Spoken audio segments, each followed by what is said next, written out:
Thank you, everybody, for being here for Stefan Frank's 21st episode of his photobook show. Today's theme is the electronic photobook, photography in eBooks and PDFs.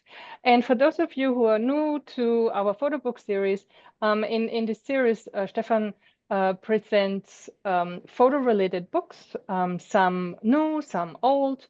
Some of them you might know, some of them you might not know.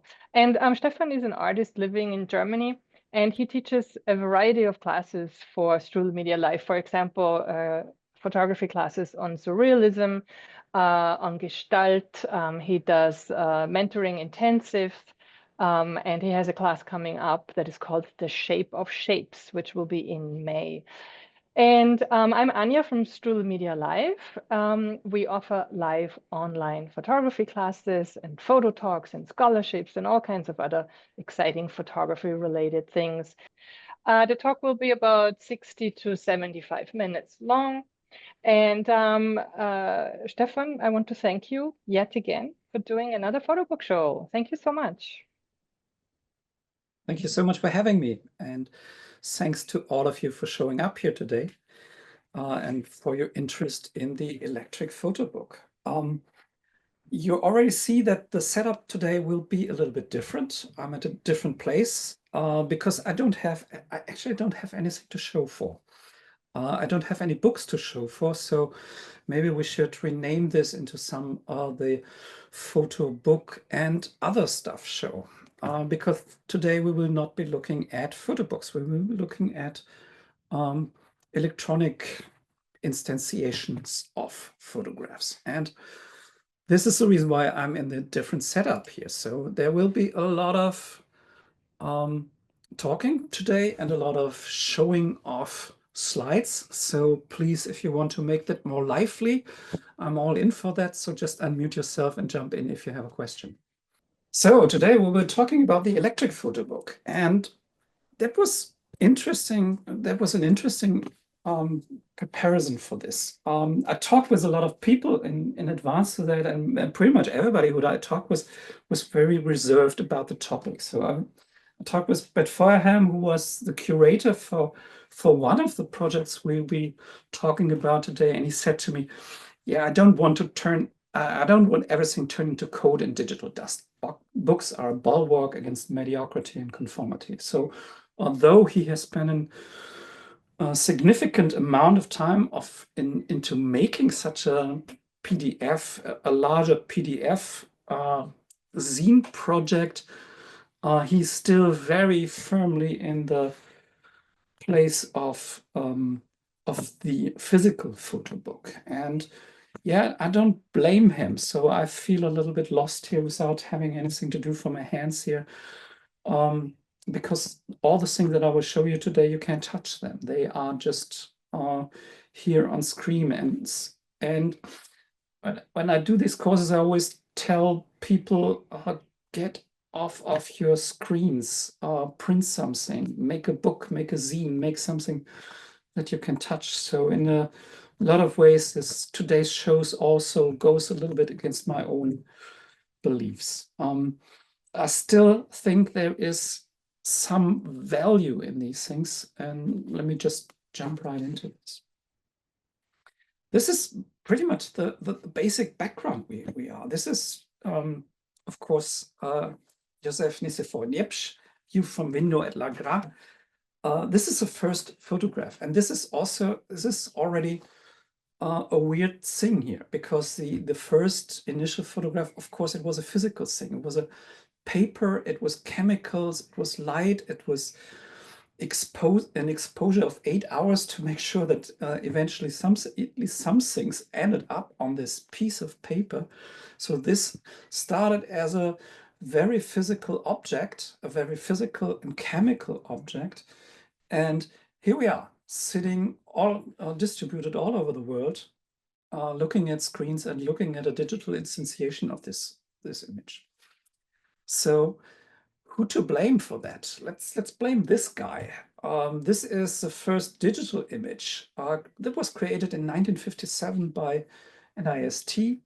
There's a rotating drum scanner. It was really tiny, so it's only 5 by 5 centimeters large, and it has a pixel size of I think 131 pixels. So take that in terms of megapixels here. But this is basically where it started. So this was the first digital image, and you know where we ended up here. So this is from 2021, I guess. There was an exhibition in CO. This is an artwork by Eric Kessels. What he did, he printed all the photos that were posted to Flickr in a day. And this is just to make sure to get all these digital images out into something that is physical. And this is already hugely outdated. That was already outdated when it was shown in Berlin. Today, we post around 30 to 50 million pictures a day on platforms like Instagram and Facebook and other digital platforms. So it's pretty much like this. So everything's floating, nothing ever gets printed. So we're at the point where the bulk of images never get any physical instantiation. And that is pretty much true for all the images that you see when you doom scroll on Instagram. And that is also true for my own work. So although I photograph a lot, I photograph digitally. And although I print some of that, the bulk of that never leaves this realm of what Brett Firehand called the realm of digital dust and code. So this is basically the sea we're navigating here today. We can pretty much conclude the war is over, digital has won. So most of what we do is we never leave the digital realm. So we might just, yeah, get along with it. And speaking of get along, this is Steve Jobs when he was still alive, when Apple was at a very different point from where it is today. Apple just came off of two great successes with the iPhone that was not only a huge business success, but also is contributing to the political mess we're in right now. Before that, the iPad that revolutionized the music business. And here he's holding up what he was thinking is his next big thing, the iPad. He showed that in 2010. And he aired a huge advertisement for this during the Super Bowl. And this is how the UI for this thing looked like. It looked, so what he was trying to do, this was a new type of device. And for all these anachronistic dinosaurs like me who've never worked with something like that, he tried to bridge this gap by using elements from the old world, from the old anachronistic analog world, like the bookshelf that you see here, to make it easier for us to understand how the new devices will work. So right from the start, he had the idea, yeah, you can read books on this. So he used this bookshelf as a kind of a metaphor to make it easier for us to understand how these things work. He tried, this was one of his first attempts to drag everything that was not digital at this time, like the calendar here, to drag it into the digital realm. He used for something for his way to style the interfaces there. He used something that was called skeuomorphism. That was the idea to use the old world in a new design. It's pretty easy to understand. It's always a derivative object. We were at the point where all of these interfaces, they did not exist. So we had no idea how to use it, how to use these large touch devices. So he used this skeuomorphism. It's just really easy to understand it. It's not invented at that time. That is something that we've been using quite a lot. Like in this device where we use candles to explain it to anachronistic people like myself how electricity works. It works like a normal candle works, but just a little bit different. So we're using images from the old world to explain how the new world works.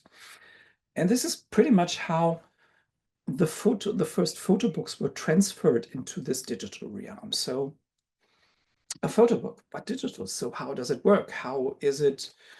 How do we do that? How do we transfer this physical experience of flipping the pages, moving closer and further away from the pages? How do we move this into a digital realm?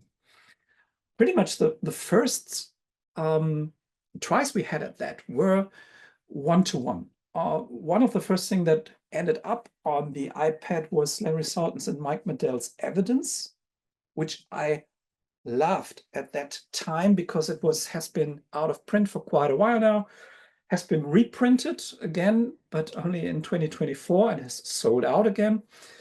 So when I wanted to get it, it was available for prices from 2,000 euros upwards. So this is one of the reasons why these eBooks are so interesting, because they open up rare and out-of-book prints, out-of-print books to an audience, to another audience, an audience that cannot afford the originals.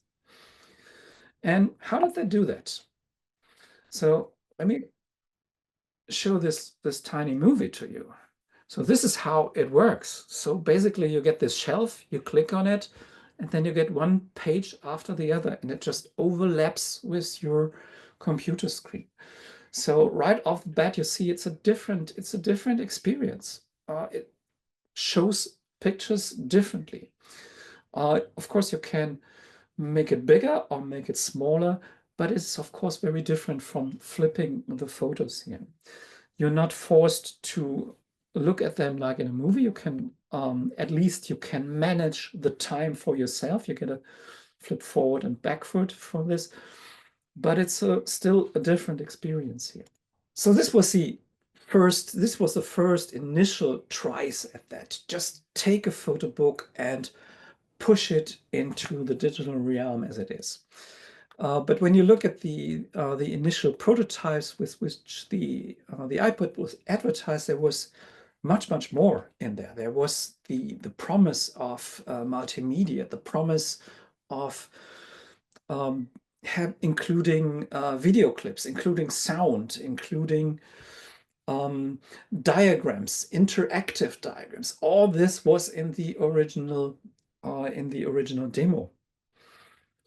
One of the few artists that tried to make some sense out of this enhanced ways that you can interact with an iBook, with an eBook, was Stephen Shaw. So he did in 2013, just a couple of years after the iPad was launched and after these devices hit the market, he started the New York Minute. And the Stephen Shaw has always experimenting with these new ways of distributing media. He has been experimenting with Instagram. He's been using his phone to make photos and posted them on Instagram.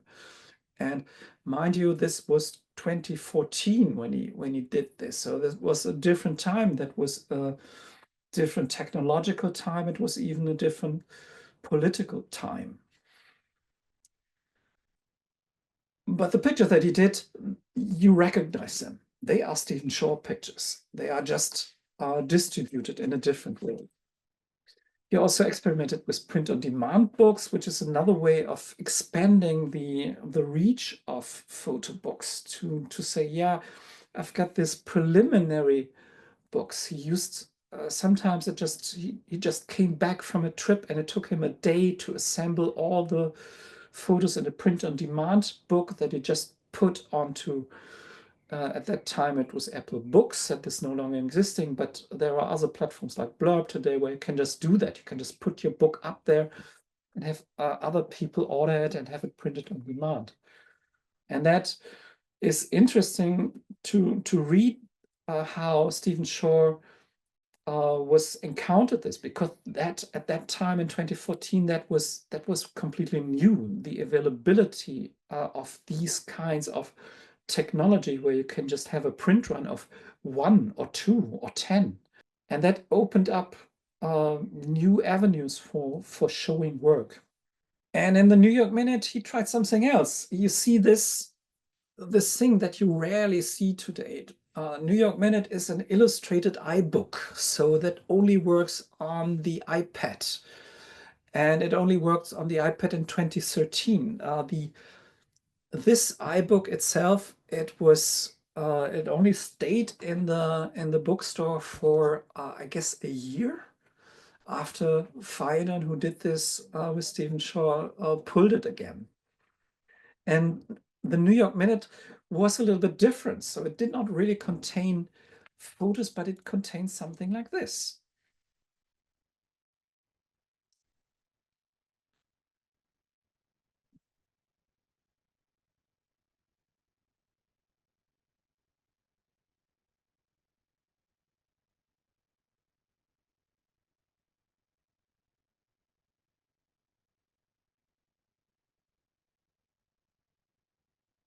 Something like this, where you can argue, where is it still a photo, or is it not a video, or is it something in between, or is it just stretching the edges of what photography actually is? It's interesting to see this project from 2013 in its historical context. A couple of years later, other photographs picked up not only on this project, but on other projects too. So this is Luke Willis Thompson, who got the Deutsche Börse Fotografie Prize, a very prestigious prize in Germany for photography, for international photography, with his work on Diamond Reynolds and her partner Philando Castille, who was pulled over by the police and shot while she was sitting next to him and filming the whole scene on her phone.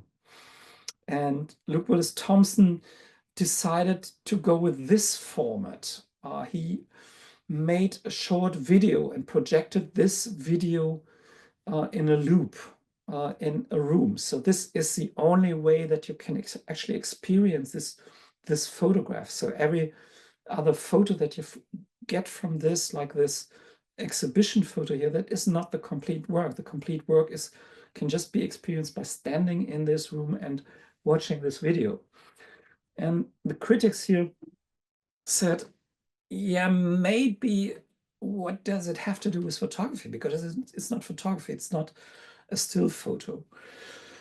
Still, the jurors decided to give him the prize, so he got the first prize for that. So Stephen Shaw and the iBook and Luke Willis Thompson, they all are pulling and pushing on the edges of photography and trying to probe what actually is photography and what happens with photography when you move it through different mediums. So needless to say, this didn't take off. So this idea to have enriched, highly interactive eBooks, the photo book that explores new media, includes audio and video, this never happened. So even the New York Minute by Stephen Shaw, that was pulled a year later after it appeared, there is not much in the Apple iBook store. So there are a couple of reasons for that. That is at least my assumption. One of that was that initially the iPad was not a huge success. So it did not sell. It had a lot of technical problems. It was too expensive. And the iBook format that allowed all this interactivity was proprietary. So you can only sell your books in the Apple iBook store. And it was extremely hard to produce. So it cost a lot of money to produce these kinds of books. So this is probably the reason why we only see Stephen Shaw producing that together with Feinan, because he has a high profile enough to get the idea that you can make back some of the money that you invest in producing this. And all these great tech demos that you see in the Super Bowl ad, they also never materialized. So we're still waiting for these highly interactive books on science and magic. So that never really happened. That doesn't mean that Stephen Shore has disappeared from the ebook stores. There are still some of his books in there, but they are like this. They are like Modern Instances, A Craft of Photography, which is kind of a autobiography by Stephen Shore, where he talks about his life and his work as a photographer. And this looks like this. It looks very plain. Here it is. All the interactive elements, the videos, the audio, all of this has vanished. It's a lot of text. When you have a picture in there, it looks nice, looks okay, but it's more or less an illustrative picture here. So this brings us to looking at what happens outside of the ebook realm. So who else is working on these edges of photography? And the first thing that comes to mind when I research for that is, of course, Chris Marker. Chris Marker was a French filmmaker. He was working in France in the 60s, and he made La Jetée in 1962. La Jetée is, as he called it, a photo roman. This is one of the first movies that consists solely from still images. And he has a very clever way of dealing with these images, showing the images, adding voiceover to it, fading in, fading out, panning. So a lot of these things that today you see in pretty much every slideshow that is incorporated in things like PowerPoint and Keynote, that was not available at that time. And Chris Marker was one of the guys who was working at the forefront of inventing these kinds of techniques. And so he's also stretching the edges of what can you do? What can you do with photography? Well, how can you tell stories with photographies in a novel way? And here it is interesting to look at the opposite side of that. So the YouTube video, so the movie itself, it is still available on YouTube. I think Anya already posted this large list of links that also includes a link to the video that you find on YouTube, where you can just look at the movie. But from this, there was also the idea, yeah, these photos are so great. Let's make a photo book out of that. And it took quite a lot of convincing to convince Chris Marker to eventually make the book. So they eventually came up at a joint venture with the designer Bruce Mau, who was doing the ID magazine at that time.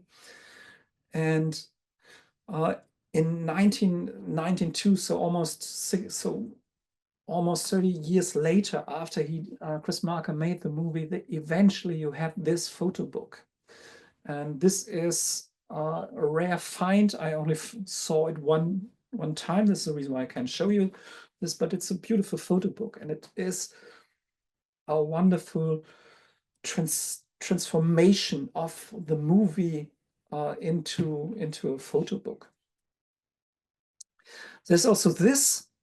There is a lot of analysis on La Jetée, and this analysis I highly recommend it. This is available also, of course, as an ebook and as a PDF, and it contains all the research material that went into La Jetée, the scripts for this, the maquettes that Chris Marker did. So it's a wonderful read. If you find the physical thing, it's fine, but you can also use the ebook, the PDF. That's also fine if all you want to do is research with it. There is also the rare and out of print commentaire. Chris Marker, which I also highly recommend, which is a book that Chris Marker himself did on all his movies and what drove his movies. It's also a wonderful book. Sometimes I think it's hard to appreciate Chris Marker. There is Silent Movie, which is very theoretical because it is what it says. It is a silent movie. It is a movie that just consists of a one close-up shot of an actor, which goes on for around 15 minutes. It doesn't have a sound. It doesn't have sound. It's hard to sit through and it's hard to understand. So it's there is an accompanying PDF silent movie where I actually think the pictures are much more convincing in this way, presented in this way and looked at in my own pace than they are in the movie.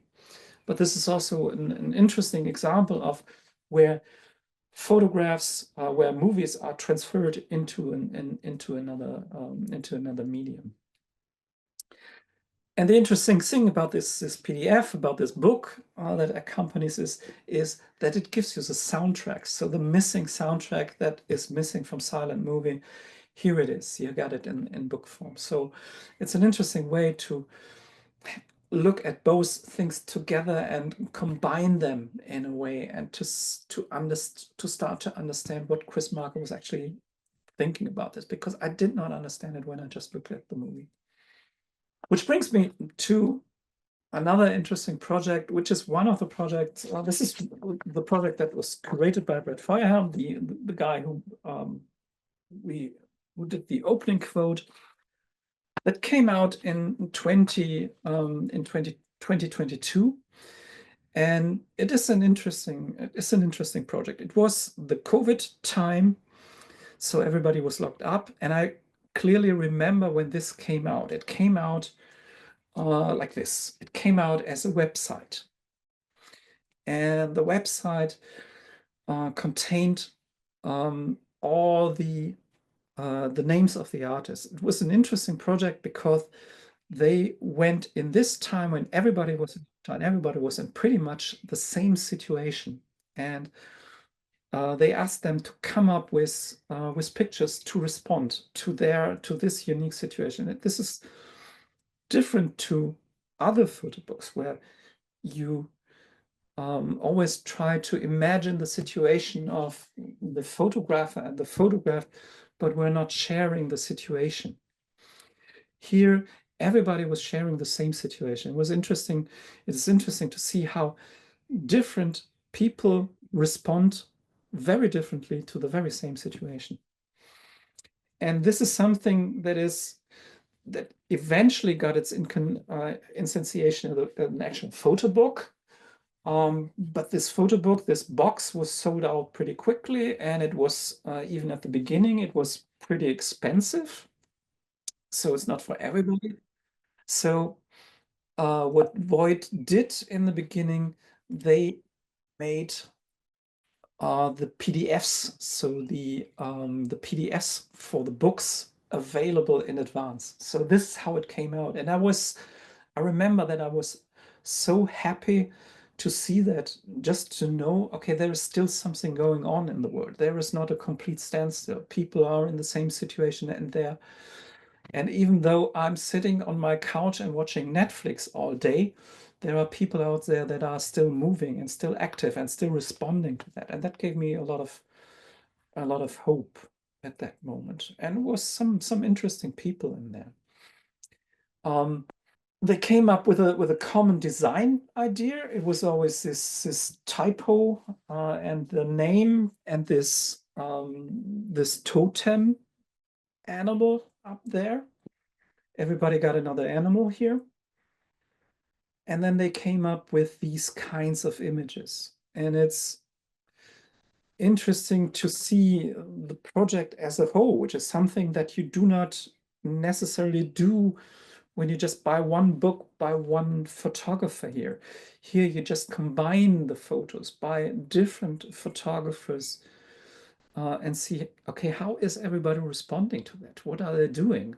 One is staring at the streets on the opposite side of of his house. One is staring at the moon. One is making sculptures, and again staring at birds and thinking about death and dying, of course, as we all did at that time. Some people are making poems to respond to that. Some people go through different situations and get pregnant while COVID is, which gives you a different perspective on that. And this is always the same format here. It has this front is speed that shows the name, and it has this back page here that shows the curation and some information about Void here. And this was an interesting project, and that shows how the availability of the easy availability of these PDFs. They are free to download. You can just go to Void right now and download them. This makes you see a project in a different way. I probably wouldn't have looked at that if I just had seen the price for the whole package. I wouldn't have bought it because there are some photographers in there that doesn't interest me that much. And still, it's interesting to get all of this for free and just look at the product. And now I can much more appreciate what Void has been doing and what these photographers have been doing. Another interesting approach to this is this here. This is Alan Huck and Jonas Feiger, a collaboration between an American photographer and a German photographer, based on the idea of leftover images from an archive. A narrow foothold is a quote, goes back to a quote from Walter Benjamin, who's championing this idea of making work in his arcaden, in his passages work, which were on the Paris Passage arcades, where he wanted to make a book just with quotes from other people. And there he said the narrow foothold are these quotes that help you just to move around through your material here. And they made this last year, and they made this in a small run of 100, and that was sold out pretty much right off the bat. So the book was no longer available very quickly after it got out, and they didn't want to do another run. So what they did was they made the book available as a PDF just to keep it in circulation. And the interesting thing about this is it has a physical instantiation, but it has also the website to this, where you can download the PDF. There's also a link to a podcast with an interview with the photographers. But there's also a conversation on how this came about. So there's a lot of information in here that is not available in the original book. So this is another relationship of a physical object together with some kind of electronic things that can accompany and highlight different parts and show different parts of this work. And let me end on this. So as I already said, have mixed feelings about PDFs. All of these things, when you look at a PDF, it doesn't have the same physical sense of a book. I'm still pretty much this archaic person who wants to have a book in your hands and flip it around and page back and hear it rustle, hear the paper rustling and stuff like that. So I'm pretty much the guy who has to be moved by these weird skeuomorphisms to use an iPad to look at photo books. So this is the central part of the PDF, which I think is pretty much lacking up to this day. But there is another aspect, which is a pure research aspect of that. And here this is something where I think a PDF can really, really help you. I talked about Francesca Whitman in in one of the other podcasts. Again, I knew I had this book, and I pretty much hated this book. I hated this book for a couple of reasons, because I found the way that Francesca Whitman, her early suicide were marketed, that was an atrocity to me. The way she was portrayed as this young suffering woman was really an atrocity to me, and I did not understand it, and I did not really like the book until pretty much this day. So there came out the Artist's Book. This is a book that Mac did. Francesca Whitman, in her very short, tragically short career, she was using for her main piece of work where she assembled her photography, she used artist books. So what she did was she bought these old books from antique bookstores, and she scribbled into them and glued her photos into them. And this is what Mac did. So they did a facsimile book on these artist books. And this is a core, what I understand is the core of Francesca Whitman's work. And when you look at these artist book, yeah, there is a lot of things where you suddenly think, yeah, I start understanding what she was after. I start understanding what were her interests in that. And Mac did this facsimile book, and again, I do not like that so much. The facsimiles are very tiny. It doesn't do the actual books a lot of justice. It doesn't have a critical apparatus that helps you understand what you're actually looking at. And it still is quite an expensive book, which you see here. I think Mac had the same idea here. So immediately after that, so a year after that, they did these facsimile prints. And in these facsimile prints, they carefully, with an incredible artistry, they managed to recreate the original books and reprint them. And these are beautiful. But look at the price. So I can't afford this. So this is a thing where I can totally understand the price, and I can totally understand the politic of Mac for doing that, but this just places it firmly out of my reach. Although I look at that and think, yeah, maybe I don't eat for half a year. That could be an alternative.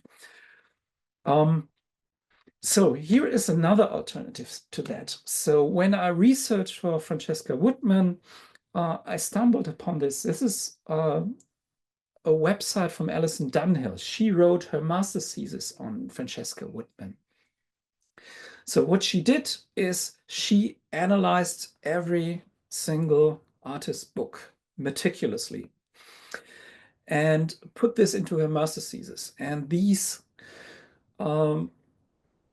she put these analysis together with the facsimile prints of these, with the photos that she made from this artist book, into these PDFs. And you can go to Alison Dunhill's website and download this from this.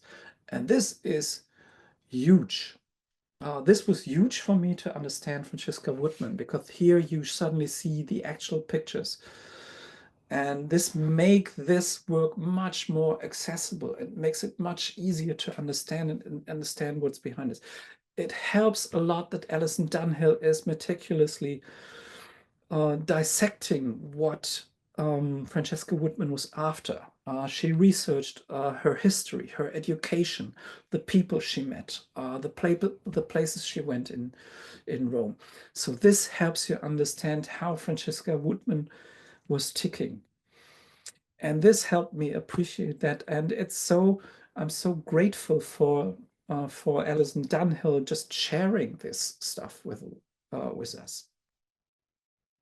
I want to mention another site on this. This is Monoscope. This is my other source for research. Monoscope is a curated directory of artist texts. You find artist text from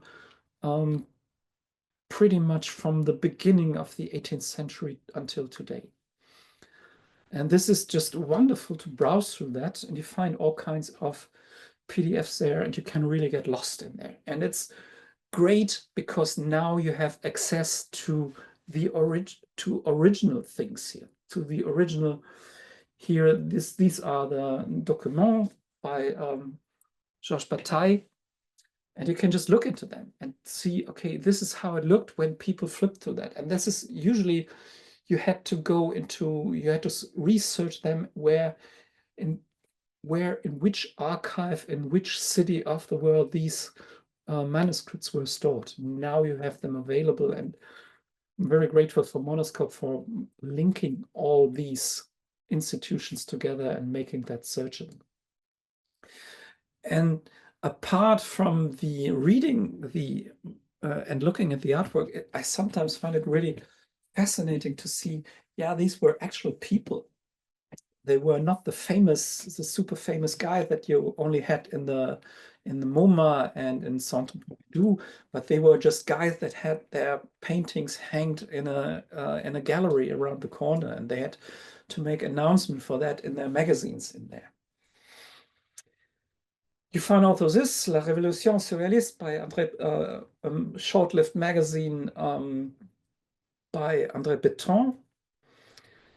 And here again, it's fascinating. Max Ernst and Man Ray, and they had an exhibition in the Rue de Seine in a tiny gallery here.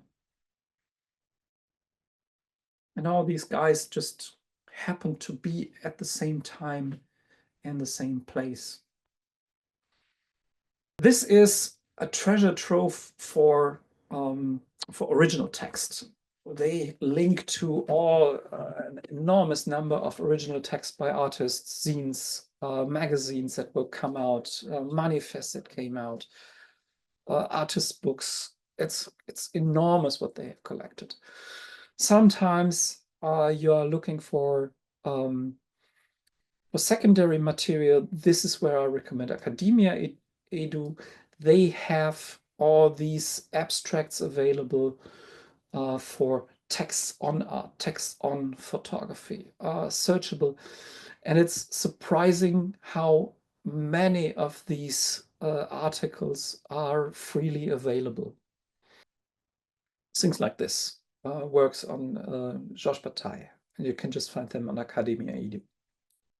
Let me end on this one because this is something that I stumbled upon because all of these Monoscope and Academia, it's kind of a rabbit hole. You download a PDF, there's somebody mentioned in the PDF, you look at the image that this photographer did, that gives you the idea. I could research that.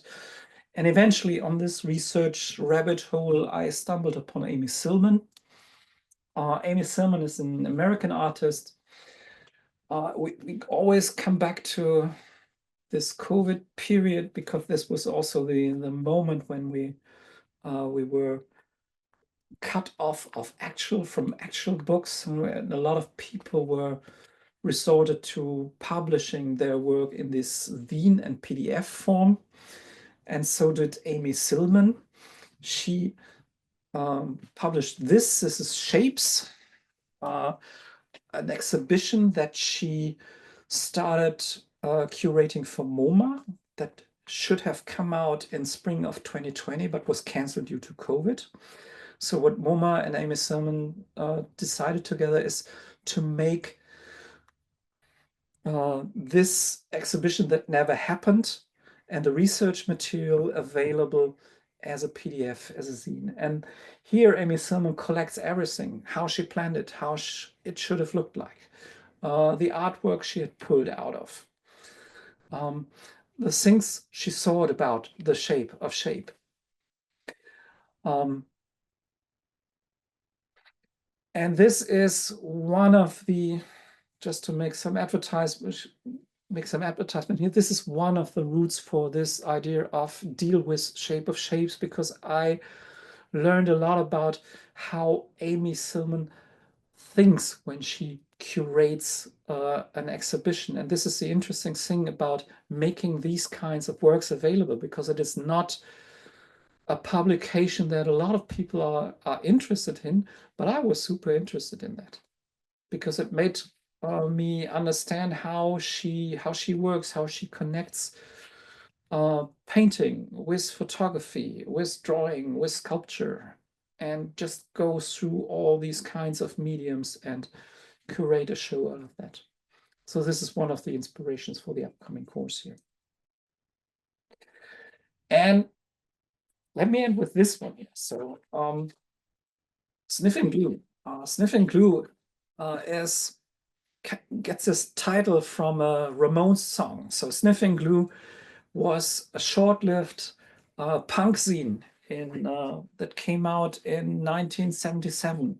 Mark Perry, the founder of Sniffing Glue, said, I left school in 1974 and I got a job as a bank clerk. I used to buy the New Musical Express and read about New York punk, the Ramones, Patti Smith television. When the Ramones debut album came out, it sounded so fresh and exciting. I was blown away. A kid like me would never have thought the music business was for them. But when you heard the Ramones, you thought, I can do this.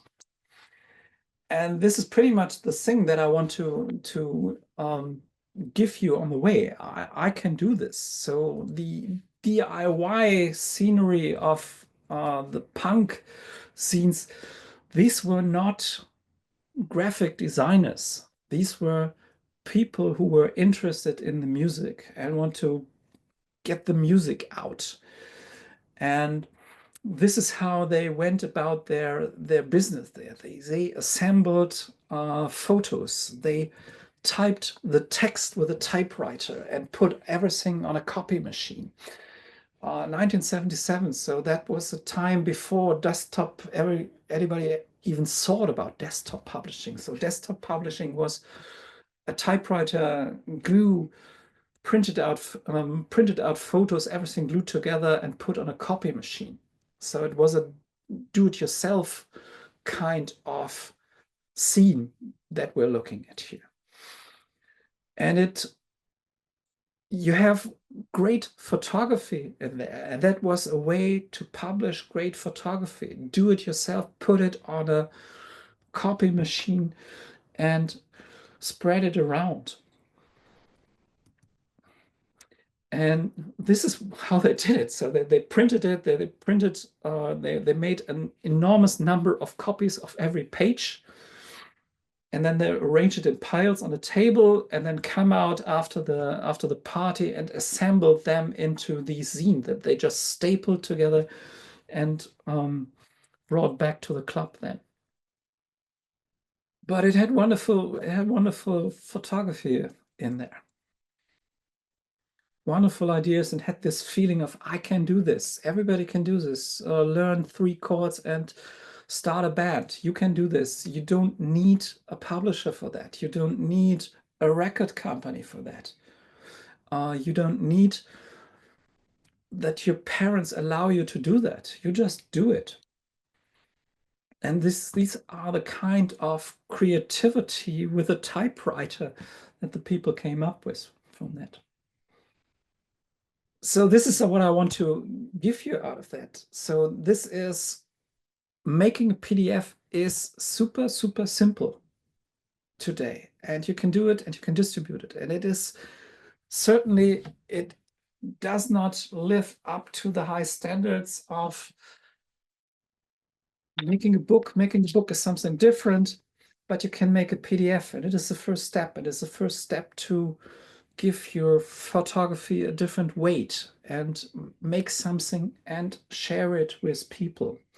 I added here self-publish, be happy. I just mentioned self-publish, be happy because that was a publishing company. They started with the same idea. We don't need no publishers for that. We can do this ourselves.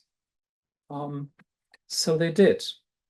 So, and these PDFs and these ways to distribute this is incredibly easy, and this is open up for all of us. And learn from punk, and remember, you can do this.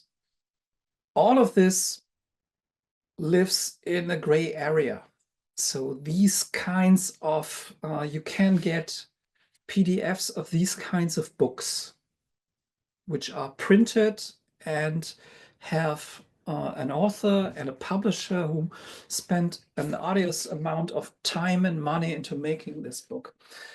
And there are PDFs floating around for these kinds of books. I just want to urge you to respect the content creators and make sure that you still buy books or find a way to thank people for publishing their stuff online, because they just send it out into the universe, and sometimes everybody is happy to hear from the universe back, thank you, or just maybe here are €5, I want to buy you a coffee for the wonderful work that you did.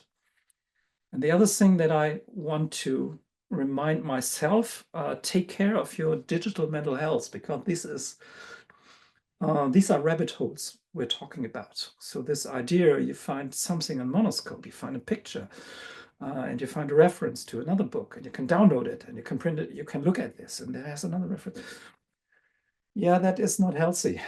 So you have to find a way to manage that and actually appreciate the work that you find in these PDFs, because this is the other thing that you get with a printed photo book. You have a different appreciation for work when you see a print there. And this is different from PDFs. And sometimes I think I can get where I understand the idea where Brett Fireham comes from when he says the PDF and how easy it is to produce a PDF that informs mediocrity and conformity. But it also informs experimentation. It also informs freedom of publication and no limits on what you can publish. But it also brings a different weight to the thing. So take care of your mental health when you do that. And this is all I have for you today. So I hope you, although we did not get to flip any books, I hope you still had enjoyed it a little bit at looking at these PDFs. You know, it's funny when you say we didn't get to flip through any books. For me, just after seeing all of this, whenever I see a PDF, I just find it just way less interesting. If I cannot get access to a specific book, I still prefer to look at a video where somebody flips through the physical book than me looking at a PDF version of the book. Yeah, I feel the same way. Isn't it crazy? Yeah. Yeah. I I just feel feel the like, same way. But I think that's maybe it's just us. Maybe it's just our generation who has grown up with this. I find this interesting that we're really at the point where most of the images never get printed. They never end up in a different form. So who knows what comes out of this when people grew up with this kind of socialization that you don't grow up with books. What does it make of you? How does it change your behavior, your consumption behavior? I don't know, because I'm just this very anachronistic guy who likes to flip through an actual physical book. yeah. Paul, you have a question? Yeah, hi Anja. Hi Hi. Stefan. Hi, Paul. Nice to see you. Great to have this lesson with you. I was on the Leipzig book fair 2 days ago, okay. and there were so many young people. It was really astonishing. I didn't imagine that young people are so behind books. It was a great experience to see. Isn't that great? Yeah. Yeah. I think even though everyone is into digital, young people cherish also the books to to have them in hand. Yeah, I feel the same way. But there's also a TikTok prize for book publishing, right? I think this is what all the young people are into right now. They get their recommendations over TikTok, what to read. Yes, yes. And they were looking for comics, for manga comics. Yeah, Hmm? great. But also something that you cannot really, that doesn't really work in digital. No, that doesn't work in digital. No. So because of course, when you look at this, this is something you just have in your hands, and you just have to flip through it and appreciate the actual artwork. I tried to read some of these on an iPad because cheaper, but I don't know. For me, it doesn't work. Nevertheless, if you want to distribute a book or a photo book, PDF isn't the last resort. I mean, it's also a way to get your book to the people. Yeah, yeah. I think this is why I pointed out this Jonas Feiger, Alan Huck thing. This is not a huge print run they did, and they are not in this business of selling, of making print runs of 500 or 1,000, because that very quickly becomes very expensive, especially when you don't have an idea if you sell it out. So you make a print run of 500 copies and you're left with 250. What do you do with it? It's a huge pile of books that you just have to handle. I had one try with Blurb, and I have a problem with it because I don't like the feeling of the books. I mean, you can, this is kind of print on demand. Yeah. And I got a copy for me first to see how it looks like. I didn't like the paper. I didn't like the way the pictures were printed.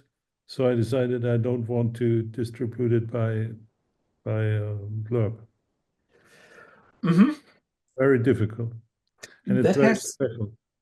That has changed a lot. So there is a lot of, today you have a lot of options. You have many more options. I think when Stephen Shaw did that, Apple was still in the business of doing this print of demand themselves. So they did the whole digital infrastructure, and they worked together with a publishing company to do that. And that was when Steve Jobs was still around. So they made sure the books are actually really good. But from there, it got a little bit out of hand. So whenever they did a print-on-demand book in that quality, they lost money.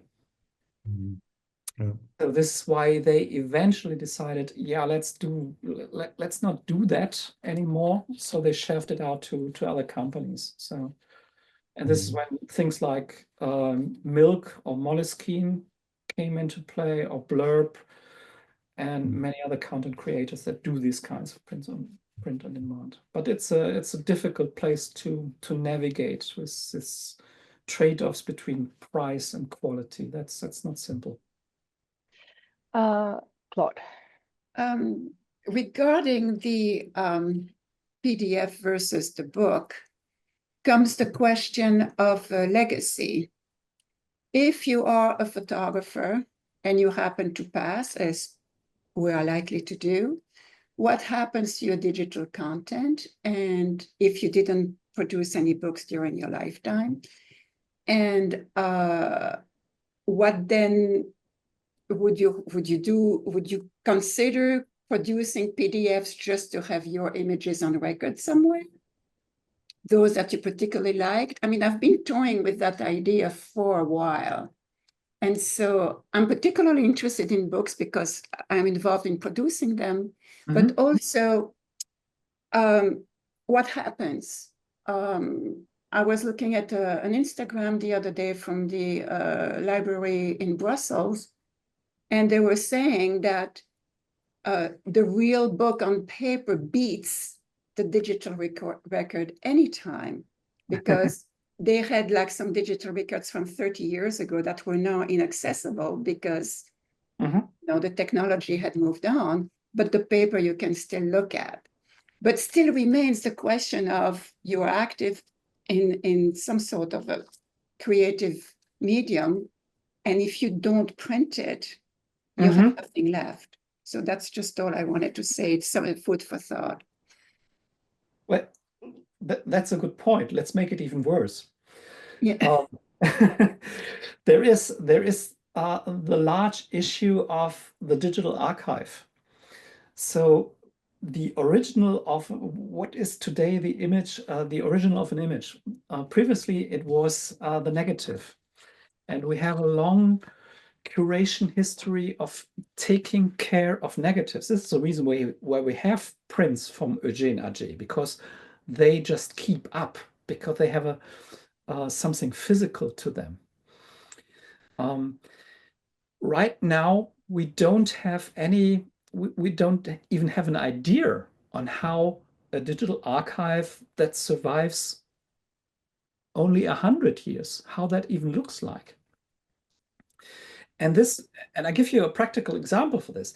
When Vivian Meyer's pictures were discovered, they were discovered as rolls, undeveloped rolls of film on a flea market. So they were conserved. Yeah, now imagine the new Vivian Meyer of our days. She's the greatest street photographer, one of the greatest street photographers, but she photographs digital. And she puts her stuff onto Instagram where it just fades. No one ever looks at it. How will we ever know that she existed?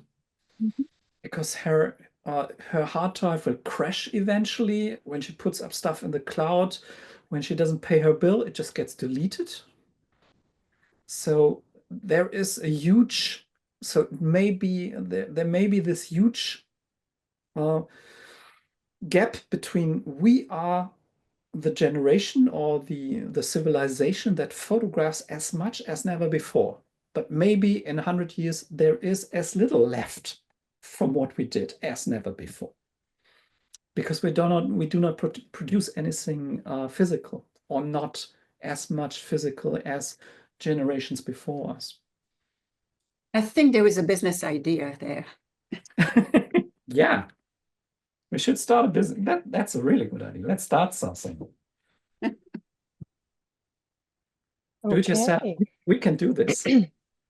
Stefan, Ars, you wanted to ask something. Okay. Hello. Good to see you. Stefan, I had a question around research. So say you want to conduct some research around photo books or bodies of photography work. So like what would be sort of a roadmap to do that? Like would you then have to invest in buying the books yourself, or like what should you do? Or should you try and search for a library, or try to gain the PDFs? What should you like do? Like resources if you don't have access to the physical books. Stefan, do you have any thoughts on that? There is one there's one large project, Josef Schladek. Do you know the address, Anja? Can you put it into the? Let me find. It is Josef CHLADEK.com, I guess. And Josef Schladek, he makes a website where he scans old and new photo books, and he makes them available there. And he also, so he has a searchable interface where you can just put in, where you can just search for the photo book, and then there is a high likeliness, if it is not super exotic, that you may find it there. And he has, I highly recommend paying, I think it's €5 or €10 a year, that he just wants you to pay to him just to make sure he can run the service for this. And that is highly recommended. It is great quality. It is the way to get to look into the books, to get still photos from the books, even when they are out of print. There is Brassai La Nuit, for example, and he has just scanned everything in a really good quality, and you can just flip through that. I think the other thing that Anya mentioned, you can always, most of the time you find flip throughs of the book on YouTube. So if you just search for on YouTube for the name of the book, you probably will find a flip through that gives you some idea. Does that book interest me?